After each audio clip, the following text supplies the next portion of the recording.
उद्याच्या या मोर्चामध्ये मुलींची मोठ्या संख्येने उपस्थिती असेल। या ठिकाणी दाखल झालेल्या मुलींच्या भावना जाणून घेतल्यात आमच्या प्रतिनिधी मनश्री पाठकनं।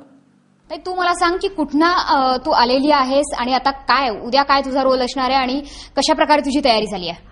मी कल्याणवरून आली आहे। मुंबईमध्ये कल्याण आहे, तिथून मी आलेली आहे आणि माझी तयारी चालूच आहे आता।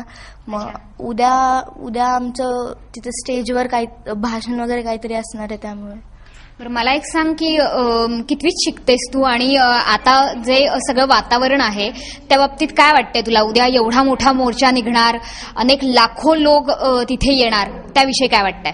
मी 8वीत आहे आणि उद्या लाखो लोक आल्यावर मग तिथे आम्हाला आमच्या ज्या मागण्या आहेत त्या देखील पूर्ण होतील अशी इच्छा आहे। मराठ्यांना मुंबईमध्ये मोर्चा काढावा लागतोय, म्हणजे पाहायला गेलं तर 58वा मोर्चा हा मुंबईमधला मोर्चा असणार आहे।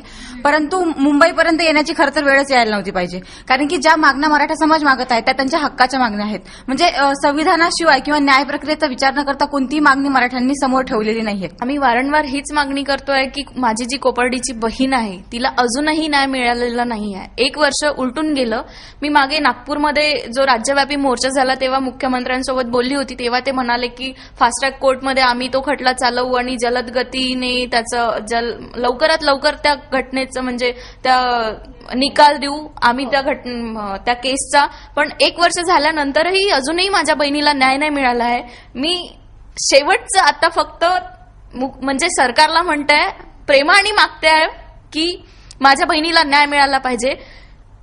आता आम्ही शांततेने मोर्चे काढतो आहे, जसा एखादी समुद्र शांत असतो, पण त्यांनी जर रौद्ररूप धारण केलं तर काय अवस्था होते हे आपल्या सर्वांना माहिती आहे। त्याचप्रमाणे समुद्रासारखे मराठेही आता शांत आहे, त्यांना त्यांचं रौद्ररूप धारण करायला नका लावू आणि आमच्या ज्या मागण्या त्या लवकरात लवकर पूर्ण करा। मी गोरेगावमधून आली आहे। मराठा समाजातील विद्यार्थ्यांना आरक्षण नाहीये, त्यामुळे आमची गुणवत्ता असताना देखील आम्हाला उच्च शिक्षणासाठी प्रवेश मिळत नाहीये आणि ज्यांना उच्च शिक्षणाला प्रवेश मिळतोय त्यांना फी परवडत नाहीये। त्यामुळे आमच्या मराठा समाजातील विद्यार्थी हे शिक्षणापासून वंचितच राहत आहेत। आमचा गुन्हा काय आहे की आम्हाला आरक्षण देत नाहीये? आमचं जे हक्काचं आहे आरक्षण ते आम्हाला का नाही मिळत? त्यामुळे आम्हाला सर्व विद्यार्थ्यांचं हेच म्हणणं आहे की आम्हाला मराठा आरक्षण पाहिजे।